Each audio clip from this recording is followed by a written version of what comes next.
Hey Canucks fans, it's a game day. Finally, the Canucks and the Flames in a colossal fight for fifth. I'm Clay Emo. I'm at Canuck Clay on Twitter. I'm at Clayton Emo on Instagram. I'm the founder of the GLCPC, the Good Looking Canucks Positivity Club. This is my Canucks take, all in one take. It's Clay's Canucks commentary for Wednesday, March the 31st. This is where you get Canucks insight that's positive and timely. Want to give a shout out to my Hall of Fame members, Jens95, simalexander, Just Incredible, nucksfan number 29, and Lucas Gates. Thanks for your support. And thanks to the support of members of all levels. You are listed in the video description. I appreciate you very much. And if you want to become a member of the CCC Crew, press the join button underneath this video or underneath any of my videos or on the memberships tab on my YouTube channel.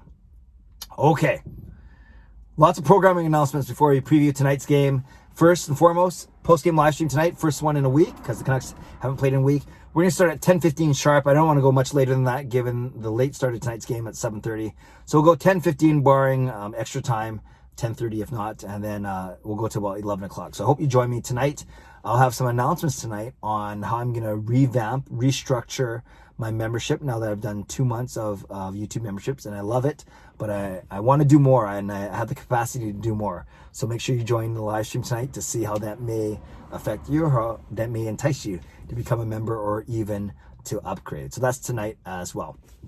Check out my Zoom chat with Lucas Gates, wonderful autism advocate, as the Canucks tonight, they celebrate World Autism Acceptance Day. Now it's actually Friday. April 2nd is World Autism Acceptance Day, but this is the closest Canucks home game to that. So we'll be excited to see how the Canucks celebrate it tonight. So that's pretty cool.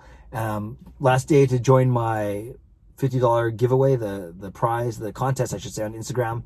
So make sure you follow me there at Clayton Emo, and then look up my posts, my most recent post about Monkey 9 Brewing. Have a chance to win a $50 gift certificate to Monkey 9, who are the sponsors of my post-game live stream. Okay. I think that's good. Oh yeah, and Saturday, because I can't do a post-game live stream, I'm actually going to stream myself watching the first period and an intermission reflection prior to Saturday night's game. So that's something to look forward. I mean, during Saturday night's Canucks game. So that's something to look forward to as well. Okay, let's talk about tonight's game. A battle of underachieving teams. A battle of two teams that have identical records, 16, 18, and 3. So they have 16. That's 35 points in 37 games. Both teams in tight to make the playoffs, especially if Montreal continues to win coming out of their COVID break, which I'll get to in a second. But yeah, at the start of the year, there's a lot of talk about Vancouver versus Calgary because Calgary signed a bunch of our ex-players, former players, including very popular ones in Markstrom and Tanev and Level to some extent. But there hasn't been much of a rivalry, not only in the games with each other, although if you count Jacob Markstrom running over Tanner Pearson, but yeah, the two teams they're going to be hard-pressed to make the playoffs, and only one of them can, and that's only if one of them somehow catch up to Montreal, who has 5 games in hand still. So it's not going to be an easy task, but I think we'd all agree that no one expected on March 31st a battle between Vancouver and Calgary to be for 5th place in the division. We know that Vancouver had a really strong showing in the bubble. They're the Canadian team that advanced the furthest. We know that story by now. We know how this season has not lived up to expectations.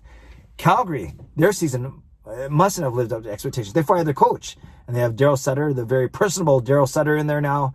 And Calgary, it's so crazy because you guys know they're my least favorite team. I don't hate them, but I don't like them. It goes back to playoff battles. I just don't like some of their players, but I respect the talent they have, on the blue line with Giordano and now Tanev up front. When you have guys like Tkachuk and Monahan and Goudreau and Lindholm, and I'm so surprised that they have not put it all together. So I think there's a chemistry issue there for sure, and I think it's just surprising. But I even had Calgary pegged as number 2. I thought the additions of Markstrom and Tanev would kind of put them over the hump, but boy, I was way off on all my North Division predictions. I actually had it as Toronto, Calgary,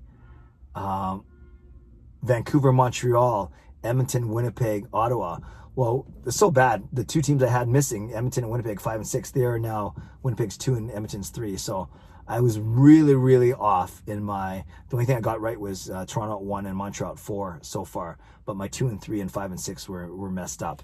But that's how highly I thought of Calgary before the season. As much as I didn't like them, I really thought Markstrom and Tanev would put them over the hump. Now, Tanev has had a really good season.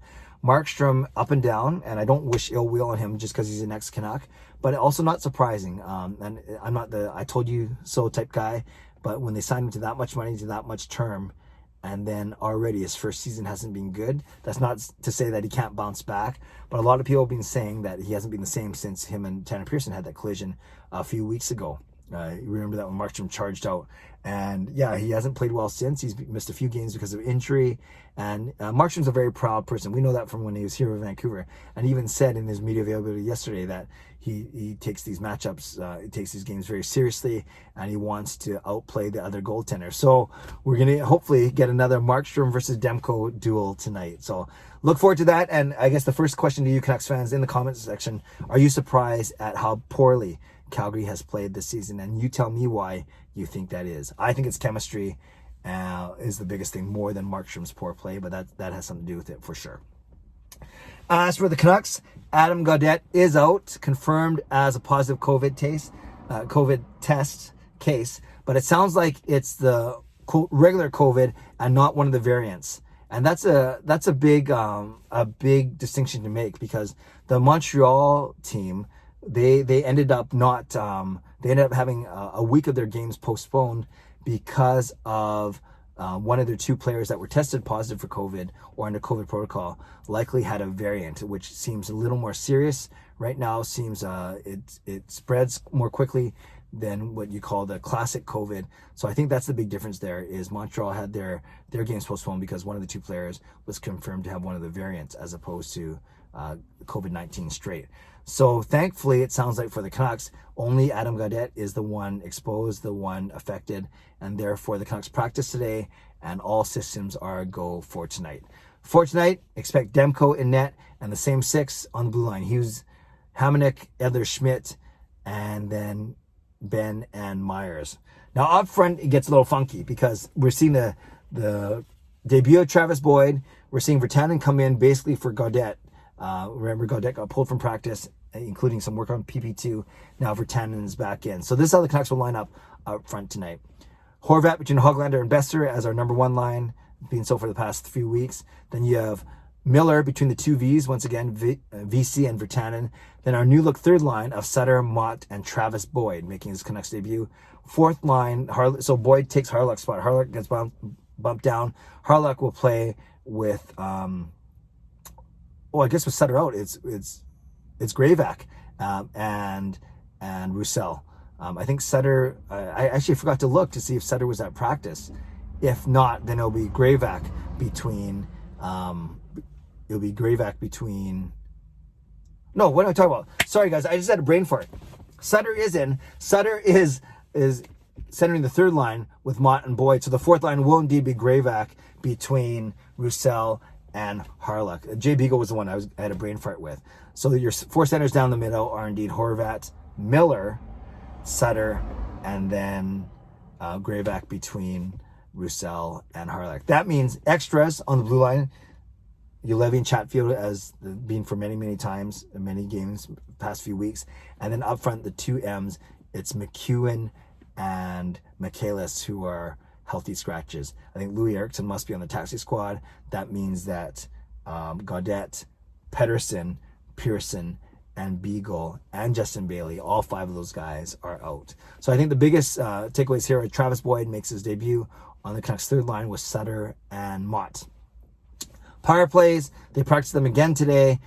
Same first line, first power play unit alignment of Hughes with Horvat, Besser, Miller, and VC in Pettersson's absence. And the second unit, because Pearson's gone, they're going with two defensemen, Edler, Schmidt. And then up front, you have Virtanen with Hoglander and Boyd. Not sure who's going to take the draws, but I don't know if you have to take a draw as your second power play unit. So again, Virtanen, Hoglander, and Boyd up front. And that sounds a little better than yesterday's up front, which was Boyd, Gravac, and Gaudette with Hoglander. And they had Myers up there as the only defenseman. But tonight, at least the way they practice, it's two defensemen on the second power play unit, Myers and Schmidt, and then Hoglander, Virtanen, and Boyd up front. So Canucks fans, there's your preview for tonight. One of these teams will take sole possession of fifth place and keep their very thin playoff hopes alive. but we'll see what happens. And I hope you join me tonight. 10:15, we'll schedule it for my post-game live stream on YouTube. Going to end my stream tonight with some announcements about memberships, which I'm looking forward to. So for Canucks fans, put it in the comment section, a score prediction. I'm going 4-1 Vancouver. I'm very confident today. I think Travis Boyd's going to do something good. So let's go 4-1 Vancouver. And then in the comments today, tell me what you expect from Boyd, and tell me if you're surprised if you're at the Calgary Flames' poor performance this season. And maybe between Vancouver and Calgary, who's being the more disappointing team this year? I'd say both. Obviously, as a Vancouver Canucks fan, I'm disappointed, but I'd see Calgary has certainly not lived up to expectations after beefing up their roster. So leave a comment below. I love to read, react, and reply as always. Subscribe if you like to, like this video if you like to, become a member of this channel if you like to. Stay safe, stay healthy, take care of yourselves and take care of each other. Enjoy the day, enjoy the Canucks game. God bless, and go Canucks go.